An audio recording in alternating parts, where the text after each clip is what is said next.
You're listening to the Valley Current.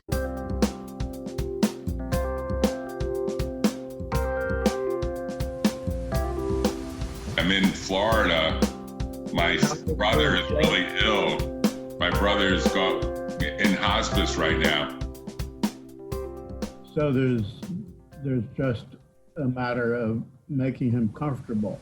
Right. I mean, I think he looks better than most of the other people around him, but the people around him look like death warmed over. So it's hard to, I mean, I have to say that there's a healthy way of aging and there's the unhealthy way of aging. And the people that go to hospice are really doing it in the ugliest way. I mean, it's like lifespan is just like. Those are not signs of aging. Those are signs of pathology.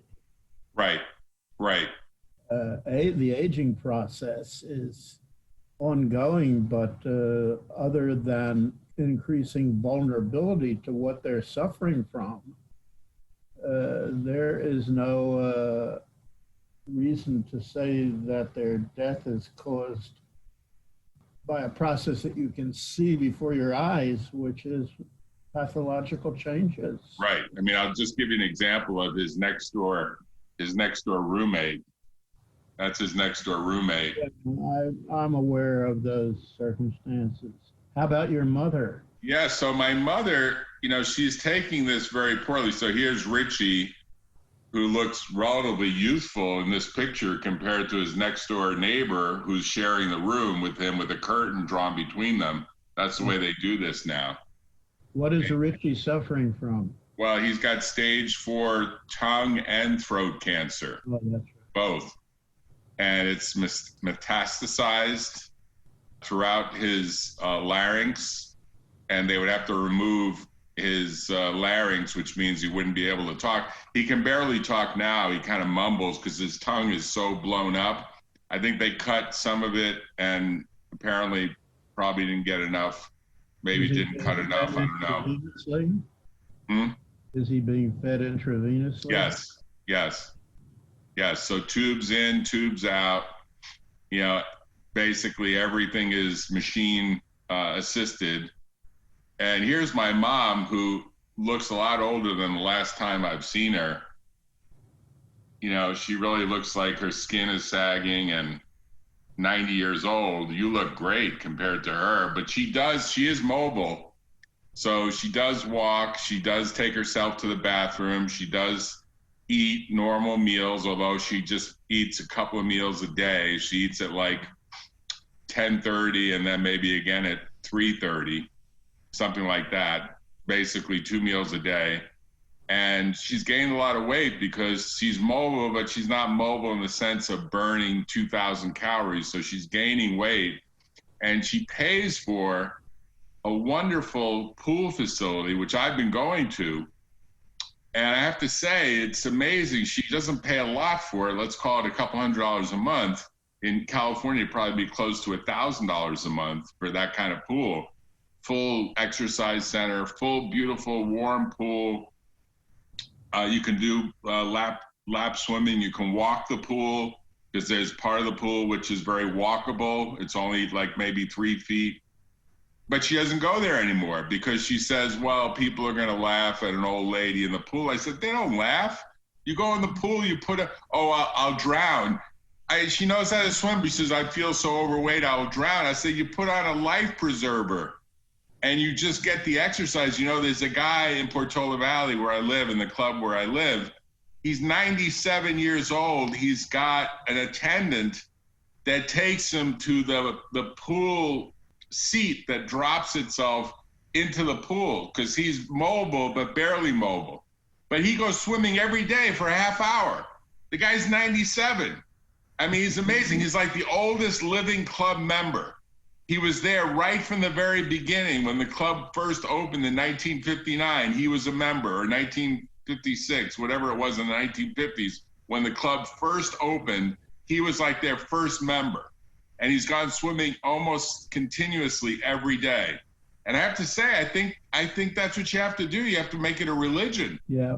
Are you staying in Florida indefinitely? Well, I don't know indefinitely, but I have to say, I've never liked the weather here, but given what's happening in California, I think the weather here is great. What I hear is fires and smoke and ashes and like China kind of pollution. It seems like California is on fire, at least the slant that you get on the TV news here in Florida. It's like California is burning up. Here at the Sea Ranch, it is absolutely gorgeous. Oh, No, where you are. no smoke, no fire, no threat yet, although there is a prediction for tomorrow and Monday of another round of lightning in this area, which is what precipitated the several hundred fires that are burning now. So we have is Sea Ranch is fairly close to the ocean. If I remember the last time I visited, it's not too far from the ocean, right? It's right on the ocean. Right on the ocean, right? We are 10 miles by 1 mile on the ocean. 10 miles north and south and 1 mile wide, that sort of thing? Yes. On the ocean, with the western boundary of the 1 mile is on the sea. And do things get a little more pricey going further north, or they get a little more pricey going further south? How does that work? Well, the communities both north and south, especially north, are so small. I don't know. I think the real estate market has increased here, because I know my house has more than doubled in price since I bought it in 1990. Right. I mean, my recollection, though, it's still not at the crazy $3,000 a square foot that it is in downtown Palo Alto. So if you have 1,000 or 2,000 square feet, I don't think it's 6 million the way it would be 6 million in downtown Palo Alto, right? No, it's not as high as Palo Alto, but it's getting pretty high. Right. When I bought my house, I was told that it was the highest price ever paid for a house up here. It happened to be $795. Okay. Now most of the houses are a couple million. Is it something that's really with a view of the ocean? You're right there with a view of the ocean, right? Well, yes, I have a property that I was told the lot, which is a little more than 2 acres, bounded on all sides by redwood trees, pines, and other pines and cypress, I guess. So I'm in a mini forest, but my view from where I'm sitting now in my office, I have a 360-degree panoramic white and blue water view of the Pacific. Nice. But you're sort of 4 hours from the Bay Area, so you're kind of a major drive, right? Well, I've done it, hundreds of times since I've been up here, but right now we're blocked on the southern roads to the Santa Rosa and San Francisco. So we have to go north and then east. So would your biggest town be Willits or Ukiah, or what's your biggest town? The biggest town is Gualala. And where's that? You probably never heard of it. No. Gualala. Mm-hmm. And all of the basic facilities that I need are located there. Because I think of where you are as including places like Mendocino, but that's further south, right? Mendocino is an hour and a half north of here by car. Oh, north. Oh, north. I thought of it as south. You're saying it's actually north.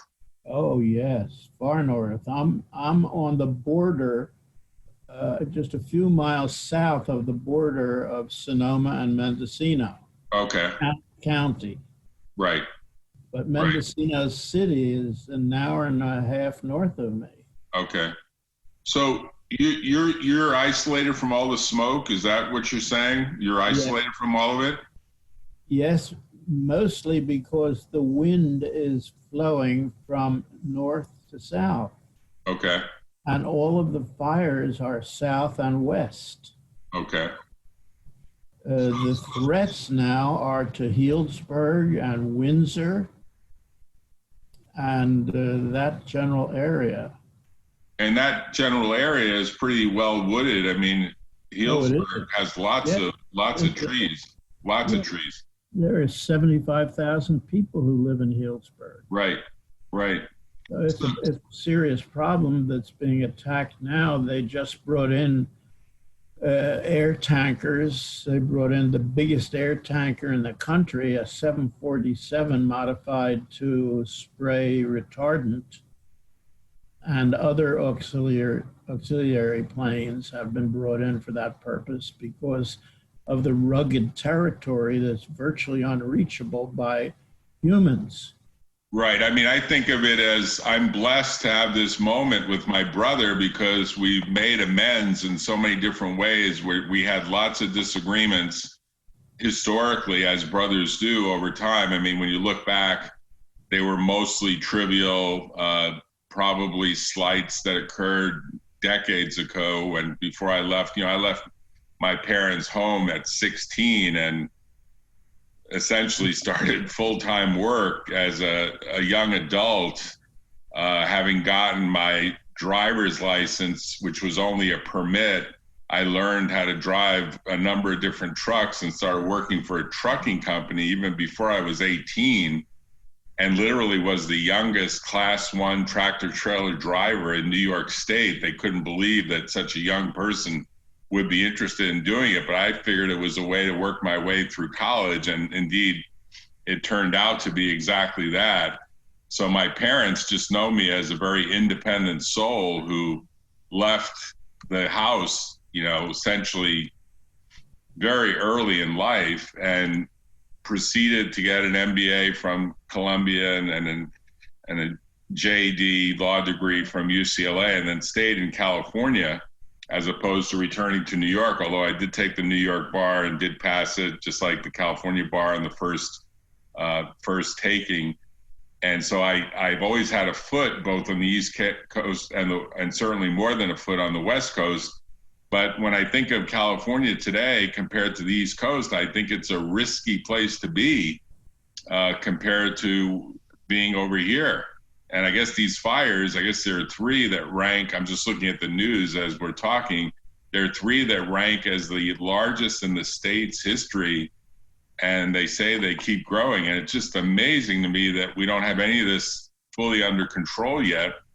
And yet you might say, well, California goes through these fire seasons, right? That's pretty much part of the deal. Well, this has only been a really serious problem last year and this year.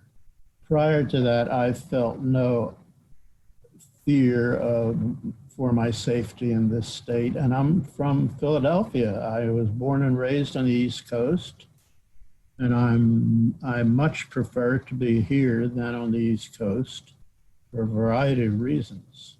Right. I mean, when you think about kind of what's happening, we in California are very blessed by great weather, but the risks just seem to be growing over time. I'm just going to put up a couple of seconds of what this thing is saying in terms of the fire risks that are here. I don't know if I could put it up very quickly, but when you think of what's going on in the world today, do you say to yourself, "Oh, this is sort of trivial compared to bigger problems that we have? We have bigger problems than this, right? That are going on right now." Of course we do. We have a maniac president who this morning threatened to do something that I couldn't believe, and neither could all of the other commentators. Did you hear that he is demanding that FDA somehow compromise their usual methods for the testing of virus vaccines in order to and to circumvent, the safety and efficacy tests, because he's claiming there is a conspiracy to keep the vaccines off the market by the Democrats until after the election.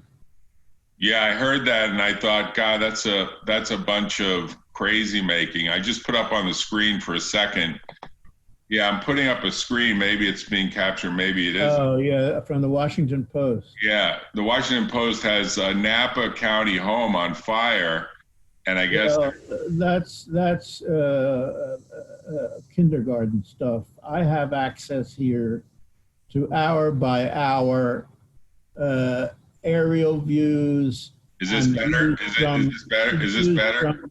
Is this one better? Let's run this for a second just to see what it does. I've seen. I got a slow computer here, so that looks like.